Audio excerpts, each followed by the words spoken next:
ဆိုးနိုင်ထွန်းမြန်မာ traditional martial art YouTube channel လေးကနေပြန်လည်ကြိုဆိုလိုက်ပါတယ်ဒီကနေ့မှာကျွန်တော်ပညာဒါနသင်ခန်းစာပို့ချလာတာသင်ခန်းစာ20ခွန်ရောက်ရှိလို့လာပါပြီဖြစ်ပါတယ်ခင်ဗျာအထိုးအခုတ်အထိုးပြနေတာကျွန်တော်တို့အထိုးသင်ခန်းစာနံပါတ်2ကိုရောက်ရှိလို့လာပြီဖြစ်ပါတယ်ခင်ဗျာကျွန်တော်တို့အပတ်စဉ်တင်ဆက်ပေးနေတဲ့တနင်္လာဗုဒ္ဓဟူးတောက်ကြဒီ3ရက်ကိုတင်ဆက်ပေးနေတာဖြစ်တယ်အဲကြတော့ဒီနေ့တနင်္လာနေ့ဆိုတော့ကျွန်တော်ပညာဒါနသင်ခန်းစာပို့ချမဲ့ရက်ဖြစ်လို့ကျွန်တော်ညီညီမတွေကိုကျွန်တော်လာပြီးတော့တင်ဆက်ပြသနေတာဖြစ်ပါတယ်ခင်ဗျာညီညီမတွေလည်းကျွန်တော်နဲ့အတူလိုက်ပါလေ့ကျင့်နိုင်ပါတယ်ကျွန်တော်စကားတွေအများကြီးမပြောတော့ဘဲနဲ့ဒီခုပဲသင်ခန်းစာစလိုက်ပါတော့မယ်ခင်ဗျာသင်ခန်းစာမစတင်ခင်မှာထုံးစံတိုင်းကျွန်တော်တို့တွေဂါရဝပြုကြမယ်ခင်ဗျာဂါရဝပြုပြီးသွားပြီဖြစ်ပါတယ်။တိုင်းမြောက်မြန်စားရမယ်ဆိုရင်တော့ဘယ်လက်ခုတ်တော့ကျွန်တော်တို့သင်ခန်းစာစပါပြီခင်ဗျာ။ပေထိုးအောက်ကပင်တို့မခွဲခုတ်ပေတက်ထိုးအောက်က背头，背，带头，奥哈，背头，闹来嘛，快口，讲什么？背，带头，奥哈，背头，嘛，快口，背。带头，奥哈，背头，杀背，带头，奥哈，背头，闹来，骂，快，ညီမတွေရှင်းမယ်လို့မျှော်လင့်ပါတယ်ခင်ဗျာဒီပညာစဉ်ရဲ့သဘောတရားတွေကိုကျွန်တော်ဒီပညာစဉ်တွေအားလုံးလက်တော့ဒါစုံလင်ပြီဆိုရင်ကျွန်တော်တွဲလူလေးနဲ့ညီညီမတွေကိုရှင်းတန်းပြီးတော့ file တွေပြန်ပြီးတော့လုပ်ပြပေးမှာဖြစ်ပါတယ်အခုကျွန်တော်တို့ Prama level အနေနဲ့31 challenge ထိသွားမယ်ပြကြရင်ကျွန်တော်ဒီသင်ခန်းစာပေးရင်ဒါနဲ့လက်သင်ခန်းစာသင်ပေးမှာဖြစ်တယ်ညီညီမတွေလက်တော့ဒါလန်အကုန်ပြည့်စုံအောင်သင်ကြားပေးမှာဖြစ်ပါတယ်ခင်ဗျာညီညီမတွေလက်တစ်ခုတည်းလက်တိုင်းတစ်ခုတည်းတက်နေုံနဲ့တိုင်းသမားလို့ခေါ်လို့မရပါဘူးခင်ဗျာဒါဟာလက်သမားပဲဖြစ်ပါတယ်တုတ်တစ်မျိုးတည်းတက်နေရင်ဒါဟာတုတ်သမားတစ်မျိုးပဲဖြစ်ပါတယ်ဓာသမားဓာတစ်ခုတည်းတက်နေရင်လည်းဓာသမားပဲဖြစ်ပါတယ်ဒါကြောင့်မို့လက်တုတ်ဓာလန်အကုန်လုံးကစားတတ်မှသာကျွန်တော်တို့တိုင်းသမားဖြစ်ပါတယ်အဲဒါတော့ကျွန်တော်တို့ညီညီမတွေကိုတိုင်းသမားဖြစ်ခြင်းနဲ့ညီမတိုင်းရဲ့အခြေခံတွေဖြစ်တဲ့လက်တုတ်ဓာလန်အကုန်လုံးကစားတတ်အောင်ကျွန်တော်စူးစမ်းသင်ပြပေးမှာဖြစ်ပါတယ်ခင်ဗျာအခုထိုးသွားတဲ့သင်ခန်းစာမှာညီညီမတွေ9ခွက်မှာထိုးပြသွားတာပါဒါကိုကျွန်တော်အခုဒီလိုပဲထိုးရမယ်မဟုတ်တော့ခါတိုင်းပြောနေလို့ပဲညီတို့စိတ်ကြကျွန်တော်ဒီထဲမှာဟိုတနေ့ကဆိုရင်ကျွန်တော်လှည့်ဆုပ်ပြီးတော့ပယ်ထိုးတာနဲ့ပြပေးသွားတယ်เนาะကျွန်တော်ဒီနေ့မှာဆိုရင်ကျွန်တော်တို့ခြေထပ်တက်ပြီးတော့ထိုးလို့ရတဲ့ဟာကိုကျွန်တော်တစ်ခုလုပ်ပြပေးသွားမယ်ညီညီမတွေဒါဆိုရင်9ခွက်ကိုဒီလိုကြီးကစားတစ်ခုပုံသင်နည်းပဲကစားရတယ်လို့မှတ်မသွားပဲနဲ့လှည့်တက်ဆုပ်လို့လည်းရတယ်ခြေထပ်ခွန်ဟိုနေ့ကပြသွားတာဆိုရင်ကျွန်တော်တို့ပေတက်ထိုးနောက်ကလာတယ်ပဲစုပ်ထိုးပဲစုပ်ထိုးဒီလိုလှည့်စုပ်နေတယ်နော်ပြသွားတယ်အခုကျွန်တော်ဒီခါကျတော့ခြေကျွန်တော်တို့ခြေတက်တက်နဲ့ပြလို့ရတယ်ဥပမာဒီလိုပေါ့ဗျာဒီလိုတက်တယ်ဒီလိုစုပ်တယ်ဒီလိုစုပ်တက်ကတော့ညီညီမတွေမြင်ဖို့မှာပါဒီလိုစုပ်လို့ရတယ်ဒီလိုစုပ်လို့ရတယ်ဆိုတဲ့သဘောဒါပညာစဉ်ရဲ့သဘောပညာစဉ်မှာကျွန်တော်တို့အများကြီးရှိတယ်ညီညီမတွေသဘောပေါက်အောင်ကျွန်တော်အဲ့ဒါကိုဒီပဲအောက်ခတ်ထိုးနာမယ်ကျွန်တော်ပြမယ်ပဲထိုးအောက်ခတ်ထိုးနာမယ်ကျွန်တော်ခြေထက်တက်နဲ့ကျွန်တော်ကစားပြမှာဖြစ်တယ်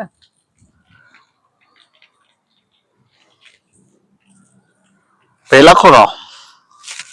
ပေတက်ထိုးအောက်ခတ်ပင်ထိုးကျွန်တော်အောက်ခတ်ပင်ထိုးကျွန်တော်အောက်ခတ်ပင်ထိုးမခြေတော့ကန်လို့ရရင်နော်ညီမကန်တော့နော်ပဲခွေ背带头，奥汉，背头，吃的，奥汉，背头，吃手，奥汉，背头，背တက်ထိုးအော်ပင့်ထိုးနောက်နေမှာခွဲโอเคเนาะဒါဆိုရင်ဒါကျွန်တော်အတက်လမ်းပဲပြတာเนาะအစင်းလမ်းကိုတော့ညီညီမတွေဒီချိန်ရောက်ပြီဆိုတော့ကိုယ်တိုင်ကစားတတ်ပြီလို့မျှော်လင့်တယ်ကျွန်တော်ဒါအသွားတလမ်းပဲကစားပြလိုက်တယ်ညီညီမတွေအစင်းလမ်းကစားတတ်ပြီလို့ယုံပါတယ်အဲကြတော့ကျွန်တော်အခုအတက်စင်းလဲကစားလို့ရတယ်ကိုပြပြီးသွားပြီဆိုတော့ခုနကငါးခွက်ကိုပဲကျွန်တော်ဘေးတိုက်တစ်ခါကစားပြမယ်เนาะဒါညီညီမတွေနားလဲအောင်ပညာစဉ်ရဲ့ကျွန်တော်သင်ယူပညာစဉ်အတိုင်းကျွန်တော်တို့တစ်ချက်ချင်းကစားတဲ့ဟာကိုဘေးတိုက်အနေထားနဲ့တစ်ခါပြမယ်ခင်ဗျာ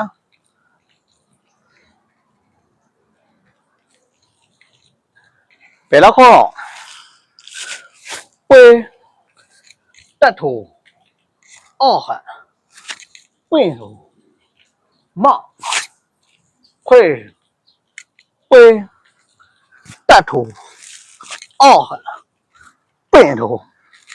ပွေတက်ထိုးအော်ဟာပွင့်ထိုးနောက်လိုက်မှာခွေပွေတက်ထိုးအော်ဟာပွင့်ထိုးမောက်ခွေပွေ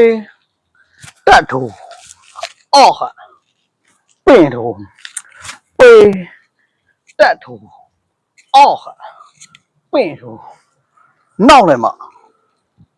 ခွေညီညီမတွေသဘောပေါက်မလို့မျှော်လင့်ပါတယ်ခင်ဗျာရှင်းလဲရှင်းမယ်လို့မျှော်လင့်ပါတယ်ဒါပညာရဲ့ကျွန်တော်ဘေးတိုက်လည်းတစ်ခါပြပြီးအတဲလည်းပြပြီး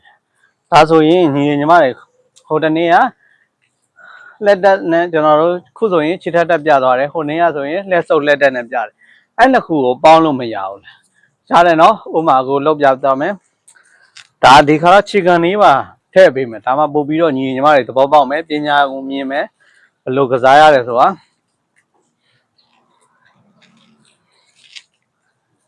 ဘယ်လက်ခေါ်တော့ပေတက်ထိုးအော်ဟာဝိုက်ခုလက်စုံမယ်ပေထိုးအော်ဟာဝိုက်ခုစုံမယ်ထိုးအော်ဟာဝိုက်ခုမတဲ့ထိုးဝင်ပေတက်ထိုးအော်ဟာဝိုက်ခုချစ်တော့အော်ဟာဝိုက်ခုစုံမယ်ထိုးချစ်တော့အော်ဟာဝိုက်ခုမရဘူးလားရတယ်နော်နောက်လိုက်ထိုးဝင်ဒါညီညီမတွေကိုက example ပေါ့ for example ပေါ့ဗျာဥပမာနေရင်လောက်ပြတာဖြစ်တယ်ညီညီမတွေဒီလိုပဲငါတို့ပုံမှန်ကစားနေကြပေထိုးခုတ်မခွေဒီလိုတွေသွားရတာမဟုတ်ဘူးဒီလိုလဲကျွန်တော်တို့ပေတက်ထိုးစုပ်ပဲထိုးစုပ်ပဲထိုးရတယ်အဲ့လိုရတယ်လို့ပေထိုးချစ်တော့အော်ခဝိုက်ခုချစ်တော့အော်ခဝိုက်ခုလဲရတယ်ဆိုတာလှမ်းစုပ်လှမ်းတက်တွေလှဲစုပ်လှဲတက်တွေမြင်အောင်လို့အကူကလောက်ပြတာဖြစ်တယ်နော်ညီမတွေအားလုံးသဘောပေါက်မယ်လို့မျှော်လင့်ပါတယ်ဒီပညာရဲ့အသုံးတွေကိုတော့ကိုရှိကပြောခဲ့သလိုပါပဲအားလုံးပြီးရင်တော့ပြပေးမှာပါစိတ်မပူကြပါနဲ့ခင်ဗျာအကူကတိပေးပါတယ်အခုကအသုံးမမြင်ရသေးတော့ညီမတွေစိတ်ထဲမှာတမျိုးကြီးဖြစ်နေမှာဆိုတော့အကူတယောက်တည်းတရုပ်ဖော်ပြနေတယ်ညီမတွေနားလည်မှာမဟုတ်ဘူးအချင်းရှည်သွားတာပဲရှိမယ်ပြကြတော့ကြည့်ရတာလည်းအဆင်ပြေမှာမဟုတ်ဘူးတယောက်တည်းဆိုလေထဲမှာလောက်ပြနေတဲ့အသိအဆင်မပြေဘူးကွာလေချို့ဟာတွေကဒါညီမတွေကိုပညာရဲ့သဘောတရားကိုမြင်အောင်ကိုအရင်သင်ပြပေးတာဖြစ်တယ်ဒါတွေအားလုံးလိုက်ပါလေ့ကျင့်ပြီးသွားပြီဆိုရင်တော့ညီတွေအားလည်းသဘောပေါက်မယ်လို့မျှော်လင့်ပါတယ်အဲဒါကြောင့်မို့အခုရဲ့သင်ခန်းစာဗီဒီယိုဖိုင်ကိုဒီနေရာမှာပဲအဆုံးသတ်ပါမယ်ခင်ဗျာဒီနေ့တော့ကိုစကားတွေမပြောတော့ဘူးเนาะညီတွေညီမတွေအားလုံးစိတ်ချမ်းသာခြင်းကိုယ်ချမ်းသာခြင်းနဲ့တလုံးတပါတီးပြည့်စုံကြပါစေခင်ဗျာစိတ်သွားတိုင်းကိုပါလူရဆန္ဒတွေလည်းပြည့်စုံကြပါစေခင်ဗျာအခုပြောနေကြစကားလေးတိုင်းဒီပညာရပ်တွေကိုမိမိကိုမိမိခုခံကာကွယ်ရတဲ့မိမိအမျိုးဘာသာသာသနာကိုကာကွယ်စောင့်ရှောက်သောနေရာများ၌သာအသုံးပြုကြပါရဲ့အကိုမြတ်တာရက်ခံပါတယ်ခင်ဗျာမကောင်းမှုဒုစရိုက်နေမယ်များမှာအသုံးချခြင်းများလုံးဝမပြုလုပ်ဖို့အကိုတောင်းပန်ပါတယ်ခင်ဗျာတယောက်နဲ့တယောက်နိုင်ထက်စီနေပြုလုပ်ခြင်းများလည်းမလုပ်ကြပါနဲ့ခင်ဗျာပညာကိုစောင့်ရှောက်သူများဖြစ်ကြပါစေပညာကိုစောင့်ရှောက်မှပညာလည်းပြန်လည်စောင့်ရှောက်မှဆိုတော့ကျွန်တော်ဆရာကြီးရဲ့ဆုံးမစကားတိုင်းပဲကျွန်တော်အနည်းအားဆုံးမပေးပြရစီခင်ဗျာသင်တဲ့ပညာတွေလည်းတက်မြောက်ကြပါစေခင်ဗျာတက်တဲ့ပညာတွေလည်းမိမိခန္ဓာကိုယ်မှာဆွဲမြဲကြပါစေခင်ဗျာပညာဆိုတာသင်တိုင်းလည်းမတက်ပါဘူးတက်တိုင်းလည်းခန္ဓာကိုယ်မှာမဆွဲမြဲပါဘူးကျွန်တော်တို့ရဲ့တိုင်းပညာဟာအင်မတန်မှခက်ခဲနက်နေတာဖြစ်လို့ညီတွေညီမတွေအားလုံး သင်တိုင်းလည်းတက်ကြပါစေတက်တိုင်းလည်းမြဲကြပါစေခင်ဗျာညီညီမတွေအားလုံးအခု video file တွေကိုတခြား social media တွေမှာပြန်လည်တင်ပြခြင်းမလုပ်ကြဖို့လဲအနုညွတ်တောင်းပန်ရင်းနဲ့ဒီနေရာမှာပဲအဆုံးသတ်ပါတယ်ခင်ဗျာကျေးဇူးအများကြီးတင်ပါတယ်အားလုံးကိုလေးစားချစ်ခင်ကြပါခင်ဗျာ